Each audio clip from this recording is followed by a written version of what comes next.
Sudama and Krishna story. Shri Krishna और सुदामा आश्रम में शिक्षा ग्रहण करते थे और युवा अवस्था में थे। एक दिन आश्रम में लकड़ियां समाप्त हो गई और गुरुमाता परेशान होने लगी। गुरुमाता ने श्री कृष्ण और सुदामा के साथ उनके अन्य साथियों को अपने पास बुलाया और आज्ञा दी कि बच्चों, आश्रम में लकड़ियां समाप्त हो गई है, आप लोग जंगल जाओ और लकड़ियां लाओ। गुरु माता ने उन्हें एक पोटली देकर कहा, अगर भूख लगे तो इसमें से चने निकलकर बराबर बांट कर खा लेना। श्री कृष्ण और सुदामा पोटली लेकर आज्ञा मानकर लकड़ियां लेने के लिए जंगल में चले गए। सभी जंगल में पहुंचकर लकड़ियां इकट्ठी करने लगे। लगभग सभी ने लकड़ियां इकट्ठी कर ली थी, लेकिन शाम हो गई थी, साथ में ही मौसम बहुत ज्यादा खराब होने लगा था। मौसम इतना खराब हो गया कि बारिश होने लगी और तूफान भी बड़ी जोर से आने लगा।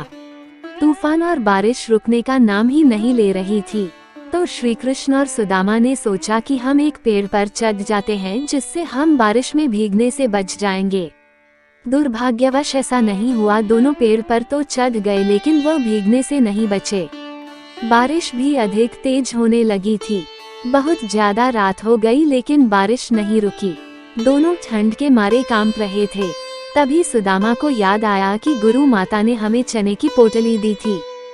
सुदामा ने मन ही मन सोचा कि श्री कृष्ण को याद नहीं है कि गुरु माता ने हमें चनों की पोटली दी थी। सुदामा चने चुपके खा रहा था। श्री कृष्ण को चनों के चबाने की आवाज आ रही थी। तभी कृष्ण जी बोल पड़े, अरे सुदामा, गुरु माता ने हमें जो चने की पोटली दी है उसमें से मेरा हिस्सा लाओ। सुदामा हैरान हो गए और कृष्ण से कहने लगे, अरे मित्र, मुझे लगता है वो चने कहीं गिर गए। श्री कृष्ण ये सुनते ही चुप हो गए। वह जानते थे कि सुदामा चने खा रहा है, लेकिन उन्होंने सुदामा को कुछ नहीं कहा। लेकिन समय बीतता चला गया और उन्हीं चनों की वजह से सुदामा बहुत ही दरिद्र यानी बहुत गरीब हो गए। शायद वही चने सुदामा की गरीबी का कारण बने। आप क्या मानते हैं? कमेंट जरूर करें।